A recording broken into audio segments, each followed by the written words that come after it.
Let's talk about Joel Webbon. I've talked about this guy a few times, but in case you're unfamiliar, listen to what he said recently. Yep, you can't be a Amen. vigilante, but you literally can join ICE and be God's appointed avenger, Right. Who seeks to carry out God's vengeance on the evildoer.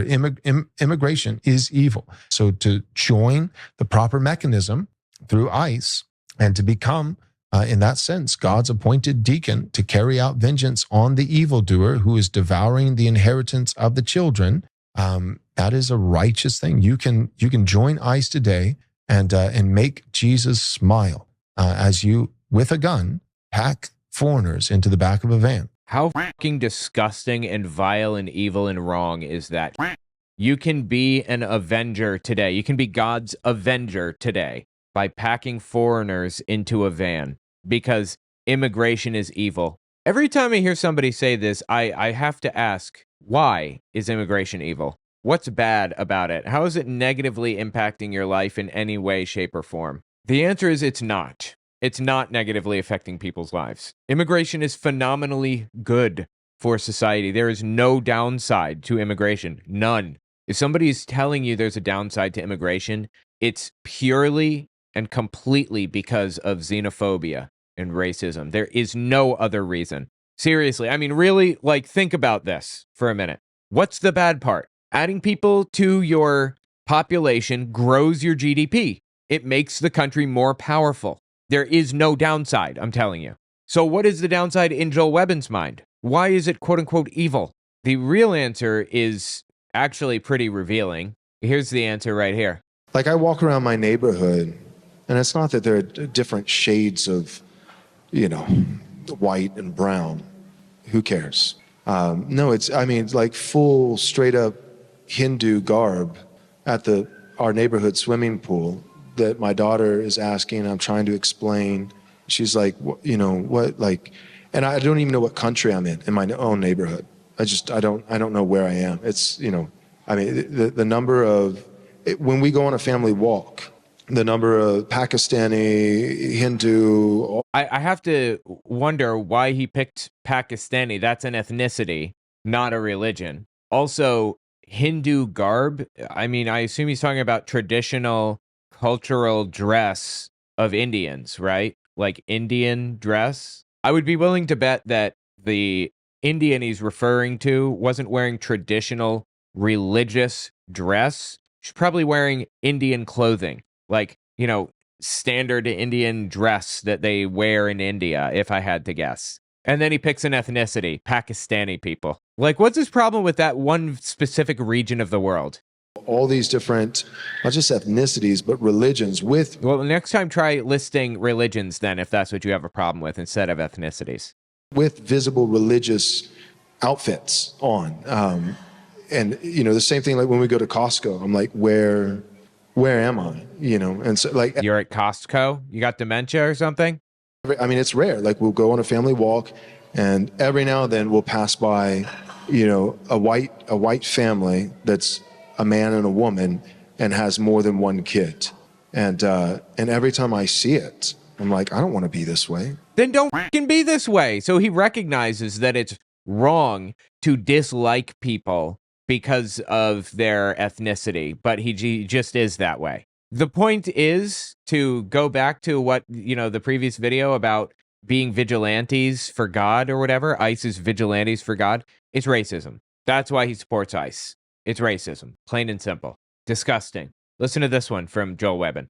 We're not actually critiquing gatekeeping as a whole. Right. If the right is ascendant and we win, you absolutely should gatekeep from the left. Correct. Yeah. But in this case, there should not be transgender people on the White Yep. House lawn.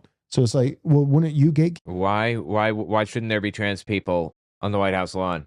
So it's wouldn't you gatekeep them if you guys were ever in power? Of course. Right. That's why you have to win. Well, how come you're allowed? So you can gatekeep. How come you're allowed to do that? Because wait, who's gatekeeping? What are you talking about? Gatekeeping who? So it's wouldn't you gatekeep them if you guys were ever in power? Who does he think the left is trying to gatekeep? Right-wing extremists? Yeah, definitely. I don't think we should have right-wing extremists anywhere near government, but that's not because of an immutable intrinsic quality about them. That's because of their ideology, because they're fucking nutcases, because they want to destroy the government and because they want to kill people. You guys familiar with the paradox of tolerance? I know I wasn't until fairly recently, so I want to talk about the paradox of intolerance for anybody who is unfamiliar, like me, who had just heard the term maybe, but didn't know anything about it. Let's talk about it for a second. We'll come back to Joel Webbon. Here's how the paradox of intolerance goes. To maintain a tolerant society, it must be intolerant of intolerance. It's an idea by Karl Popper. It's pretty interesting. If society tolerates those who are intolerant, it risks enabling the eventual dominance of intolerance, thereby undermining the very principle of intolerance. So we should be tolerant of people. The idea is your right to swing your fist ends at the tip of my nose, right? You can swing it anywhere you want, but right here. Because then you're not exercising your rights, you're violating my rights. Tolerance. You can swing your fist anywhere you want, and I don't care. Go nuts. Swing away. I'm tolerant of that. But what I'm not tolerant of is you forcing me not to swing my fist anywhere I want except for your nose. And you can go up there and lobby for your right to control when people are allowed to swing their fists all you want. But at the end of the day, we shouldn't tolerate people regulating what other people are allowed to do with their lives. You may not like that people swing their fists around on their own property, in their own home, but it's none of your fucking business. That's the idea. If we tolerate people being intolerant of others, they take over and they start to control things. They take people's rights away. By the way, guys, check out my new shop, owenmorgan.com/shop. I have a bunch of really cool designs on there. All right, it's Karl Popper. Here's the idea. This is a comic. The Paradox of Tolerance by philosopher Karl Popper. Should a tolerant society tolerate intolerance? No Nazis. And the Nazi says, you want more tolerance? Respect my ideas. The answer is no. It's a paradox, but unlimited tolerance can lead to the extinction of tolerance. Nazis say, when we extend tolerance to those who are openly intolerant, let's give them a chance. The tolerant ones end up being destroyed, and tolerance with them. Any movement that preaches intolerance and persecution must be outside of the law. As paradoxical as it may seem, defending tolerance requires to not tolerate the intolerant. So think of it like a social contract. We all agree on being tolerant of each other. We all agree to work together. And, someone wants to be Christian, they can go be Christian. Someone wants to be Muslim, they can go be Muslim. But the intolerant are not signing up for that social contract, so they are exempt from it. You have to sign on to the social contract to be protected by it. That's the idea. It's not a paradox when you kind of view it that way, that they have to sign on to this social contract to be protected by it. That's the paradox of intolerance. And Joel Webbon is the intolerant and wants to impose his will and ideas on everybody around him. He wants to force everybody to be Christian. He wants to force church attendance every week to his okayed list of churches. And he's saying, well, you would, gatekeep if you took power. No, I wouldn't. I am tolerant. Anybody can be involved in government except the intolerant, like you. Wouldn't you gatekeep them if you guys were ever in power? Of course. Right. That's why you have to win. Well, how come you're allowed? So you can gatekeep. How come you're allowed to do that? Because you're exempt from the social contract that protects you because you don't sign on to it. Right. What is this equal standard? I don't get it. It's like we should have equal standards. Christians should tolerate wickedness. Yeah, exactly. Yes. You should stay in your own fucking life and mind your own business, actually. You shouldn't tolerate wickedness. You should leave people the fuck alone. It's none of your business, actually, is what it is. Equal standards. Christians should tolerate wickedness equally to wicked people tolerating righteousness. Wait, what?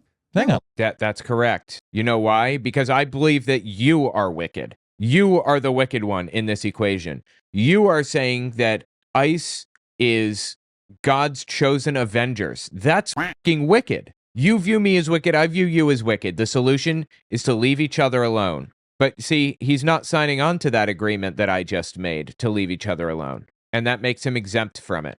It doesn't need to be equal at all. Christians don't have to tolerate degeneracy, and degenerates absolutely must tolerate righteousness, or they need to go to jail or flee the country. Right. It's a wonderful principle. That's us. We go to jail or flee the country in his mind. Wonderful principle. Fucking psychotic. Principle.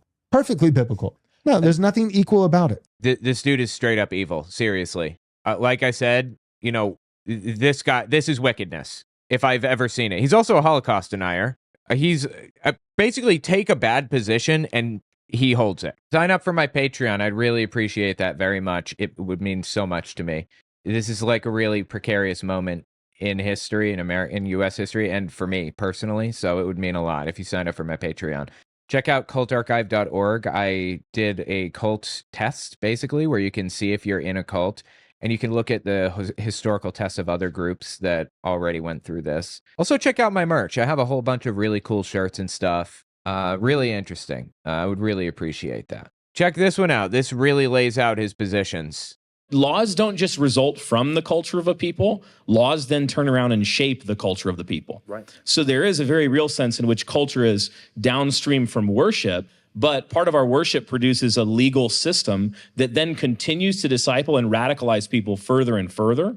So you can take something like no-fault divorce. It didn't just capture, well, we have this new idea about marriage and divorce. It then turned around and discipled people about what is marriage all about? What is the nature of happiness in marriage? What is a successful marriage? Is marriage a permanent thing at all?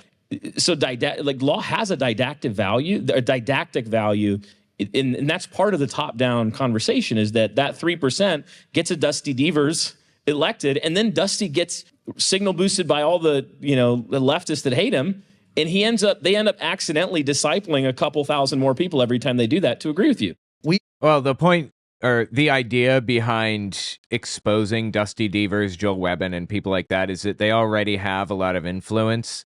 They already have way more influence than I could even lend them, and I'm not directing anybody to Joel Webbon. I'm not bringing anybody to believe, or certainly not in any real numbers, but I'm drawing attention to the fact that he is an evil sack of that has value. We have to be very clear that we're not just here to write laws. We're writing laws that are orienting us to the lawgiver, but we can only rightly orient ourselves to the lawgiver, not by external law, but by the internal submission to the lawgiver and trust in him and receiving his grace, receiving the Lord Jesus, and then living our lives in accordance with him. The external law should match the internal law of the heart so that the conscience and the law of the land are in union. They're in unity.